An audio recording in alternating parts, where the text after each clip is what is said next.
Listening to the Non-Del Influencers podcast, brought to you by First Funding. Join host Matt Coles as he delivers powerful conversations to help non-delegated lenders succeed and scale in today's market. All right, guys, we're firing off in 2026 with a living legend in the mortgage business. I'm so excited to have Frank Garay. Frank, thank you so much for taking the time to join this podcast. I know you have a huge reach, so I'm very excited that your voice is going to be heard on this as well. So thank you for your time. Hey, my pleasure. Happy to be here, man. Always a pleasure. Yeah, so right now, Frank, I think you and I, if I'm not mistaken, you and I are in the bubble of California while the rest of the country is getting walloped by weather. Indeed. Yeah, so it always feels good. It always reminds me of why I pay the property taxes that I do.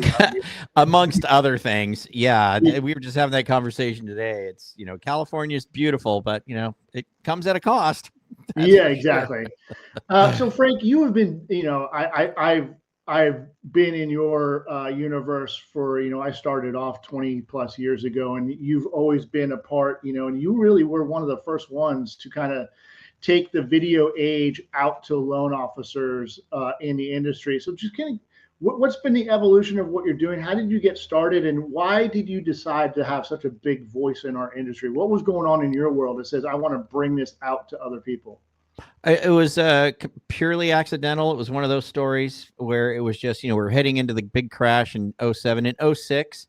The latter part of 06, I kind of had the feeling that just that wasn't a sustainable market. It was just so weird. I was like, this is weird, and so I decided, well, I need to, I just felt it kind of tapering off in 07. And it's like, so I thought, well, I need to communicate with my loan officer. So I was managing a team of about 50 guys. And so I tried to do sales meetings, and the only people that shows up at sales meetings are the people that don't need a sales meeting, right? You know what I mean? The ones that are kicking butt, right? Yeah. Plus, anyway, so it was, I had 50 guys, but we were spread out pretty far geographically. So a friend of mine who was working with me said, try a webinar. They were brand new. It was like called WebEx or something. It was only like one of them that. And so I tried it, and I said, well, it was cool. We had better attendance because I was trying to keep these guys motivated because the things were changing in 07. Like it hadn't crashed yet, but it was changing. Right. And she said, how'd you like the webinar? And I said, well, it was cool, but I just couldn't see them. So I couldn't really interact. She says, well, you can get a webcam and they can see you. So I got a webcam, and I did a webinar, and it was on July 2nd, 2007 is when it was. July 2nd, 2007. I remember the day. It was the day before my birthday. And I did this webinar, and I couldn't see them, but they could see me. And I thoroughly entertained myself by being able to see me, and I thought, well, this is cool. And then I thought, well, that was kind of neat. And then I remembered it was a Logitech webcam, and it came with software where you could record a video with the webcam. I thought, oh, that's a good idea. I'll record a video. Yeah. And then that way I can just email it to everybody and they'll get my message. That way they don't have to show up. It doesn't have to be a webinar. So I recorded it, and then there was a problem of getting it delivered. And my brother was working with me at the time. He says, well, put it on YouTube. I didn't even know what YouTube was. YouTube wasn't even owned by Google yet when this. So he turned me on to that, and we recorded it, and we sent a link to everybody, and it got through to everybody. We got, and they were all pleased, and like grateful. And I called my business partner at the time, Leo Schrupp, and I said, hey, you see the video? He goes, yeah. And I said, I think I could do this every day. And he goes, you're crazy. I'm not even going to lie to you, brother. Totally not lying. So that day, July 2nd, 2007, that first video, I made it and I sent it out, and I had some humor in it. I played a jaw harp and sang a song. I always thought humor would be good. I sent it, I was looking out my office window after I just done it, and I was thinking about doing one every day. I am not even kidding you. And I swear to you, I had a premonition, bro. Like I saw it all unfold before my eyes. I was like, I'm going to be this video guy in the mortgage space. And like, I'm going to go around the country, and I'm going to speak, and I'm going to build a career out of being this video guy. I just kind of saw it all, Yeah. I mean, back then I was a wholesale account executive, during that time, and the voices were so fractured. Everything was changing so rapidly, and no one really had a voice to get out the message of like, hey, this is what HVCC is going to look like, and this is what broker comp is going to look like. No one had a voice except for you. And it was just, and I remember specifically listening and the implodometer was happening and you guys were just on top of everything. And that's really the only way that I got industry news at that point. And now it's sprouted this whole industry of industry news, with all the great websites that are out there. But, I think that you guys kind of got that voice and that record out there on a regular basis because it was consistent, right? It was, you guys were doing, like you said, daily.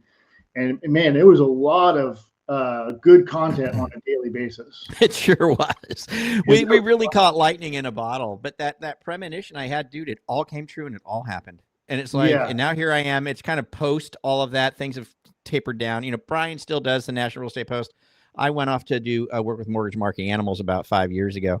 But it was a trip. It all happened. You're right. We caught lightning in a bottle. It was just the right thing at the right time in the right industry. And, it was a crazy, amazing experience to go through. It really was. So today I host the Loan Officer Breakfast Club with Mortgage Marketing Animals. I've been doing that for almost 5 years. That is absolutely free to anyone in the mortgage industry. Totally free. Zoom coaching, just coaching Zoom call. Every Monday through Friday, 8:30 a.m. to 9 a.m. Eastern time. It's breakfastclubzoom.com. Breakfastclubzoom.com. Come on in, join us. It is a great little 30 minutes. We coaching, and I run it kind of like a radio host or something. I've got sound effects and music and and all that kind of fun stuff. But it's a really good time, and we'll have on there, every day about 350 loan officers a day, something like that. And if anybody listening, hasn't participated, hasn't checked it out, it's absolutely free. I tell you what, we are making superstars over there. Just absolute superstars. I want to ask you about that. I believe in coaching, and I've had management coaches before, really just kind of self-check, hey, what am I doing right? What am I doing wrong? When you talk to an individual MLO, sometimes they'll not be as motivated by a coach. They're like, oh, I don't need that. What are some of the success stories that you start off with someone who may be resistant when they first get going to, hey man, I need this on a daily basis, or I need this on a regular basis to get them going? What are some of the things that you see as a trait about that? Yeah. So the thing to remember with Breakfast Club, it is part of Mortgage Marketing Animals, but that 30 minutes a day is absolutely free. There's no membership required or anything. Yeah. So you're dipping your toe into the Mortgage Marketing Animal coaching program for free. And there's enough there every day to completely change everything you're doing and revolutionize what you got going on. I can think of one specific story of Joanne Johansson. She is in Connecticut. She's absolutely stellar originator. And when she first got started with us, she was exactly what you said. She was, I don't think I need this, because she's been in it for 20 years already. She's already been a seasoned person. A seasoned salty dogs don't think we need nothing, right? You can't teach an old dog new tricks. But through Breakfast Club, she warmed up quite a bit to, wow, they're really talking about some things that I'm not doing, and I know I should be. She wound up becoming a member and took the full plunge. And now she is just insanely successful, dude. Like crazy. Like she was when she came on, she was, I won't be so bold as to speak for her, but I believe, she was definitely in the single digits on closings, maybe some goose eggs, you know what I mean? Or whatever. And now she's double digits all the time, and killing it, expanding from Connecticut to Florida and oh, yeah. Another great story, if you want me to give you a good one. So there's this gal, Paulina. Her name's Paulina. Brand new loan officer. Brand new. Not even been in the business a year. Okay. Decided she wanted to get into loans. She's a Hispanic gal. Has a very thick Hispanic accent, right? And so she didn't know what to do. So she just started searching online, like, what can I do to get help? Found podcasts on YouTube for Mortgage Marketing Animals. Learned about Breakfast Club. She started coming to Breakfast Club. Right. And decided, well, I'm going to go ahead and take the plunge and dive into the coaching. Do you know she's closing like 8 loans a month right now? Hasn't been in the business even a year. Right. And I'm telling you, when you speak to her and you engage with her, your mind might think she might struggle at this. You know what I mean? Maybe she's going to have a tough time, but you know what she does? She follows the plan. She does the scripts. She does exactly what the coaching tells her. She's closing 8 deals a month. Where do you source all that information from, Frank? Like, I mean, I would imagine, knowing you a little bit, and knowing you very well from watching you for so many years, it's not you telling people what you did to be successful. You're probably sourcing all this from top performers and getting it on a regular basis and updating it, because you can't sell the same way you did 5 years ago today. Where are you sourcing all your information from, or how are you is it a breakfast club where there's a lot of voices being heard and listened to, or is it just one singular voice? What's that look like? That's a great question. And so, no, this is the Mortgage Marketing Animals coaching program. Carl White, he is the leader of Marketing Animals. He's been in the origination space for probably coming up on 30 years, right? So, is the coaching program kind of a culmination of a lot of things? Sure, it is. Over 20 years of time, you boil it down to what works, right? And there's things that we do Monday, Tuesday, Wednesday, Thursday, that if you do these things, which are, nobody's coming up with any sort of like, I've never heard of that before things, right? No, this is all your basic stuff, right? But broken down in such a way that it makes total sense. You can understand it and you can deploy it easily, right? That's what it is. So sometimes we have a new thing or something different to look at. Sure, that pops up all the time. But really, it is the fundamental daily success plan, is what they call it at Marketing Animals. What you do Monday, Tuesday, Wednesday, Thursday. Fridays are your off day to work on tech, to work on other things. But Monday, Tuesday, Wednesday, Thursday, you've got 2 hours a day where you're doing certain activities 2 hours a day, and it just flat works. Now, when we get on Breakfast Club, it's not just one person, saying something. I mean, Carl might take the lead and talk about something. We might have a guest. We have guests all the time that take, that talk about something. I may be the one, kind of bringing up, we're going to talk about this today or whatever. But oh no, bro, there's 350 LOs on there, and we come on, what do you got? Let's go. Who's got to win? How did it happen? What did you do? It's all of it. It's insanely cool. Like Breakfast Club, I'm sure there are some nothing like wallflowers. I'm sure that what it probably is probably pretty cool for you to see some of the wallflowers in the beginning become some of the most active voices, 100%. After they've been in it for a while. Yeah. All like crazy. Now we've been doing it almost 5 years. So this isn't a new thing anymore, right? This is a established, stable, what's the word I'm looking for? I mean, it's doing great. Like we'll have 300 to 400 a day, on there. And that's amazing. And, we have guests too, we have some really special people. Now, Fridays are particularly, very important today. If we want to talk about relevance today, Fridays are extremely important on Breakfast Club because we have Chris Johnstone, and he is the nerdiest nerd of all nerds, right? And he is into AI like no other. And he is also the creator of the Loan Officer CRM.ai. So he does have a CRM that, but it's never like you can only do this with the CRM. It's always use your own. If you got one, you can do it. But here's what you do. But the stuff that he lays out every Friday, dude, is just incredible. And it's such a blessing to have him on Fridays because this whole AI thing, I'm sorry, but if we're not on it, we're toast. And he's so in touch with it. He's just really bringing everybody to a point where you can go, okay, I can participate in this. I can deploy it properly so that it benefits me down the road, so that I'm showing up in a Chat GPT search, which, by the way, that's where it's going, bro. That's where it's going. I was down in Florida last week at the FAMP Miami show, and I was sitting with an LO, who's very into AI, and he said still most of his team just is using Chat GPT as an alternative Google search. They're not even fully deploying it for all of its possible capabilities to influence the business, which leads me to this question, which is, so on the Non-Del Influencer podcast, what we often talk about is that broker to banker transition, and what you probably see is a ton of very good originators. And what I see sometimes is they're a great originator. They got to sharpen their skill set on owning a business and running a broker shop, right? Or running a broker banker shop.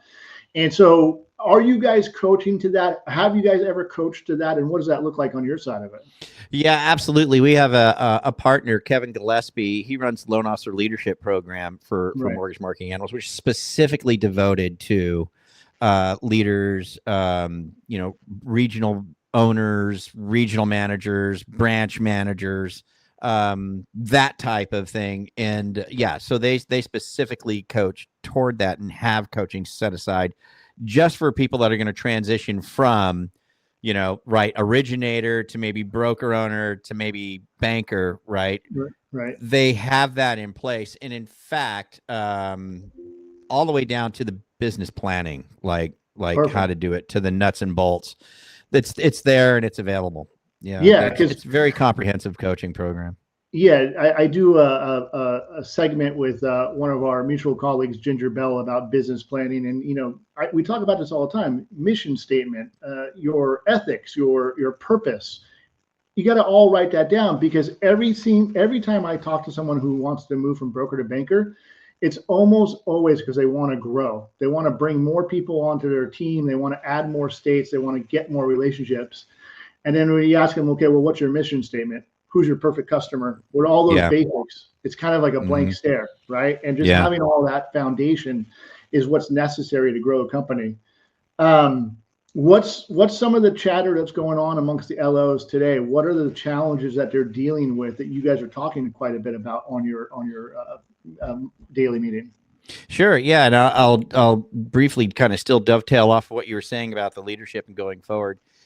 You're right. If you're going to grow and you're going to go into the banking side and you want to become a culture, you want to become a company that's, attractive, right? To draw originators to go, that looks like a good place. I want to go there. There's like 6 pillars that Kevin Gillespie goes through to coach people on to get them to a point where they can be this culture and this, entity that's attractive and magnetic to grow. Right now you're going banker, you like you said, you want to grow in that situation. You need some originators, you know what I mean? So so all of that's there. I would encourage, I think you can go to, it's for the listeners, it's profitdrivenplan.com. Oh, perfect. Profit Driven Plan. If you go to profitdrivenplan.com, you can engage with Kevin and his team, and they'll talk to you like, where are you at? What are you trying to do? And then take you by the hand and get you there. Super cool. Nice. So challenges today for originators. God, I would say the main one is the same challenge that has always been out there for so long, brother. And that is just, quite honestly, call reluctance, right? That is probably the biggest challenge that most people have to overcome. Again, actually, Kevin Gillespie has a class it's a 5-week class on call reluctance. There's one going on right now. But call reluctance is the big thing. That's a big challenge. The other thing that gets handled, and you can learn this all on Breakfast Club, right? But the other thing that needs to get handled quickly in a loan officer's mind is if you want to go out and get some business, here's the truth. You can look at the stats from Realtor.com, and I think it's like, brother, I think it's like 65% of all home buyers found their lender through a real estate agent, right? Through a real estate agent. And then there's like 20-something% or something like that were past clients or something like that. And then when you start getting into the smaller little sliver of the pie, that's where your social media and all that kind of stuff. Not you can't get it. You can get leads there. But the vast majority of buyers are connecting with their loan officers through real estate partners. So like it or not, if you want to get the fastest way to making some money as an originator, right, you need to develop relationships with real estate partners. But here's where I was going with this is you need to develop relationships with the good ones. Yeah. Okay. So most people we see it all the time. This is a great challenge to bring it up. See all the time in Breakfast Club at Animals, like, well, I'm calling 50, 60 agents a day, and I'm just not getting anything. And when you go through the list, you're calling 50, 60 agents a day that did like 2 deals in the past 24 months. So the data that we have available at our fingertips today, I mean, I talk about this even with my sales team, which is when I was cutting my teeth, and I can't believe I'm that guy who says back in my day, I can't believe I'm that age now. It really was like I sat in an office and I had to scan the room for what what college did they go to? What awards did they win? Who's their family? Before I could even, like, what's my connection point? And now you can do all that ahead of time, right? Oh, yeah. You can do all that research ahead of time. Our realtor partners love to post all the great things that they do every weekend, and they like to go out and they like to, they'll promote everything that they're doing.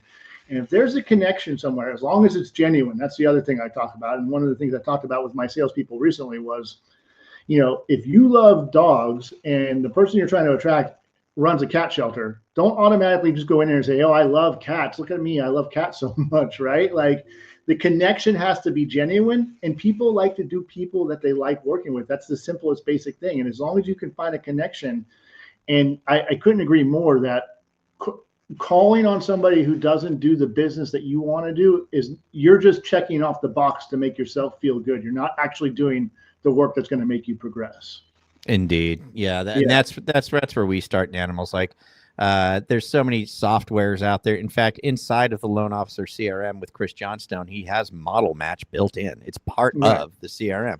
So in Model Match, you could say, well, give me every real estate agent in my neck of the woods. It's Solano County, or, I could say Solano, Sacramento, and San Joaquin County. Give me every real estate agent in Solano, San Joaquin, and Sacramento County that did at least 12 buy-sides, in the past, 8 months or 12 months or whatever you want, and it'll spit it out. And now I've got a list of maybe, a couple hundred agents that I know these are agents that if I can work on them, if I can reach out to them and build a relationship with them, right, I have a much higher probability of being successful than ones that don't. And then Carl makes the joke all the time, man, if you want to get some orange, if you want to get oranges, would you rather go to an orange tree that's mature and has oranges all over it? Or would you rather go to a sapling that hasn't matured yet? I mean, come on, but then the question comes in, man, which is just like, well, how do I talk to them? And what do I say? And they've got a loan officer already and they got all this stuff. Well, yeah, all that's true. And yeah, that's why you show up at Breakfast Club. Yeah, that's why you get coaching, because the scripts are there. The strategy is there. And that's why Paulina, who hasn't even been in the business a year, right, is closing 8 deals a month, right? Because here's the bottom line. Realtors want 3 things. Carl and the team did a survey. 10,000 agents responded. About 10,000 responded to it. You know what the top 3 things that realtors want the most, that they feel like where their lenders let them down? One, communication is always one, right? Yes, it is. So number 1 is close on time. Right. Number 2 is exactly what you said. I don't know what's going on. I send a lead to an originator. I don't know what's going on. Right. And number 3 is I send them a lead and I never hear back. I maybe get one phone call. Hey, I left them a message. Hey, I followed it. And then after that, crickets. Did you follow up again? Did they not call you back? Those are the top 3 things. So if you could be an originator that closes on time, and I hope you can do that, right? I mean, everybody does that. We got to be able to do that, right? Close on time, right? Or early, right? But if you can out communicate everybody, and if somebody gives you the shot at a lead, if you can out communicate anybody on a lead, you're going to rise leaps and bounds above anybody else that's out there. And I'll tell you this, man, my wife's a real estate agent, right? She has listings all the time and things like that. She winds up getting in contract. Some loan officer sent a pre-approval letter. Bro, she never hears from them. Never hears from them. The only way she knows what's going on is if she calls loan officer. That is a hardcore fail. Listing agents on your transactions are one of the juiciest, best ways. If you stay in touch with them once a week, let them know what's going on. Let them know you're on track for a smooth and flawless closing. Bro, you will win them. You'll win them over so fast. They'll be like, hey, man, I got another deal for you. Hey, man, I got another deal. Nobody updates anybody. Seems pretty simple. Seems pretty simple to communicate. And the failure of communication is rampant in our industry on a regular 100%. basis from all parties. And so, I had a really good success story with a loan officer who just got started in the business, and she started using all the migration. She was struggling getting callbacks from real estate agents in her local market, right out here in Los Angeles. There's a ton of LOs. The real estate agents weren't being responsive to her. She did a quick study, and all the data is out there. And National Association of Realtors does a really good job of showing migration data, right? When we had the great migration out of California, and everyone was going to buy properties in Nashville, as an example, She reached out to all the real estate agents in Nashville and said, hey, by the way, I have a ton of buyers that are going to be coming out to Nashville. Would you like to return my phone call? Worked, right? All of a sudden now she's got that market all set up for success. Yeah. So it really Frank, is amazing. Frank, what's next for you? When you sat down for 2026 and you did your top 3 things that you wanted to accomplish, what are some of the things that you wrote down? I've got a couple things that I'm really focusing on this year, and one of them is MoveTube. I'm the part owner of MoveTube. Okay. And MoveTube, if anybody's not familiar, it is online, but it's a national property search channel on streaming television. So it's like Zillow on TV. Wow. But it's on streaming devices: Roku, Amazon TV, Google TV, Apple. It's native in the App Store in LGs and Samsung TVs, and it's freaking remarkable. It's been around for about 9 years. iHeartRadio reached out to us when we were live for about 2 years and said, hey, why don't you think about putting us on your platform so people can listen to their favorite music while they're surfing for listings? And we're like, heck yeah. So our stay time on the channel is about 90 minutes. When somebody gets to the channel as a consumer and they're surfing, and this is property search. It's not videos. It's not like you're watching videos of houses. You're like going, what city, you know what I mean? What state, what city, and here's the listings. Click on it, all the pictures, the details, contact the agent right from your TV and your remote control on your big screen TV. Wow. We created a product for that for real estate agents and loan officers called MoveTube Studio. We are wildly embracing AI in it to develop it and deploy things. We just released, believe it or not, today. You caught me at a good time, Jenny. And so Jenny is a 24/7 virtual assistant for real estate agents. They launch a Jenny Pass on any listing that they want.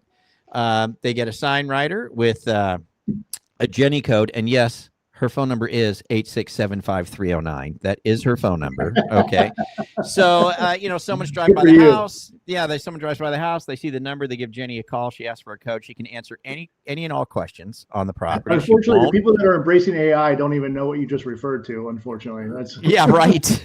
Yeah, we joke about that, but she answers all the questions. She's got great guardrails. She's not going to say something she can't say. She won't deviate, whatever. But she's just always just saying, "You want to schedule an appointment with the agent? Oh, by the way, there's a loan officer on this house too. Would you like a loan officer to give you a call?" When the phone call is done, Jenny lead card is sent to both the originator and the loan officer that lays it all out. This call came in from this person. You can click a button to call them, click a button to text them. Here's the property that they called on. Here's a summary of what the conversation was. Was it positive or negative? Here's the full recording if you want to listen to the recording. Here's the transcript. It's all right on your mobile. Right. You can go through. Oh, here's the lead. Jenny lead came in. Okay. I can listen. Oh, God, they do want to talk to a lender. They can click the button and go, hey, I see you looking at 121 Main Street. You said you want to talk to a lender. That just got deployed today. So I'm really into that this year because it's with AI and the changes that we can deploy and the cool things we can make it do now and the speed at which we can deploy them has been so exciting.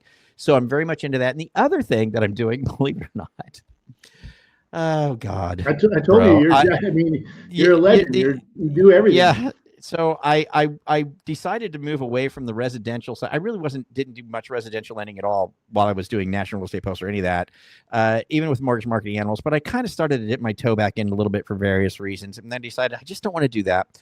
So I went down the private capital path, to try and look at that, and had some success with it. And was like, well, I'm more intrigued by it because it's just different. Right. But then I latched on to cannabis, right? Cannabis funding. And so I decided, you know what I'm going to do? If I'm going to do this, I'm going to really focus on one thing and do it well. And so again, this is another great day. Today, we just launched cannabisfunding.ai. Cannabisfunding.ai. It's a funding resource for, people that legal stuff, right? Where it's difficult to get financing on the real estate, the warehouses, the retail, that kind of a thing. And so what we're doing is we are going to make use of AI to make that kind of a matchmaking process and make it really, really easy to get an LOI issued, a letter of interest issued for people that need cannabis funding. Our tagline right now is we know where cannabis gets funded, but we will soon change it to, we're shortly going to change it to cannabisfunding.ai, home of the instant LOI.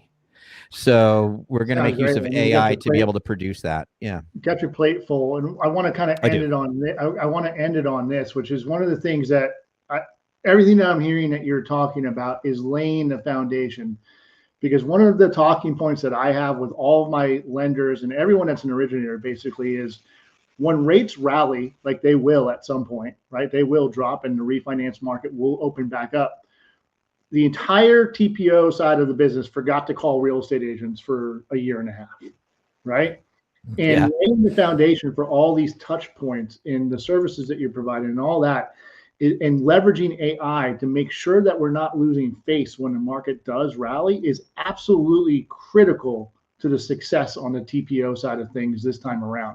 We cannot let our real estate agents go back to the retail side of the business because the retail people are the one that are focusing on the purchase business and letting refinance be handled by TPO. Indeed. I love setting the foundation and leveraging all the tools that are available today that maybe weren't available in 2020 when rates started dropping. And we all kind of just wasted our, not wasted, but we all just kind of let all that hard work with our realtor relationships kind of fall by the wayside. Yeah, indeed. Right. Yeah, I think it's super important. Well, Frank, I can't thank you enough for the time that you made available for us today. Where can people reach out to you to get in touch with the best way to get a hold of you? I think the best thing to do is just go to frankgaray.com. frankgaray.com. All right, I appreciate it. And yeah, that if you go to frankgaray.com, anything I talked about today is there. It's a very simple website, and there's a way to contact me. And I'm open to anybody reaching out and having to schedule on a call or a Zoom call. It's all on the website, frankgaray.com. Fantastic. All right. Thank you. And I appreciate everyone watching this episode of Non-Del Influencer Podcast. Thank you very much. Adios. Thanks for tuning into the Non-Del Influencers Podcast, powered by First Funding. For more resources and episodes, visit nondelinfluencers.com.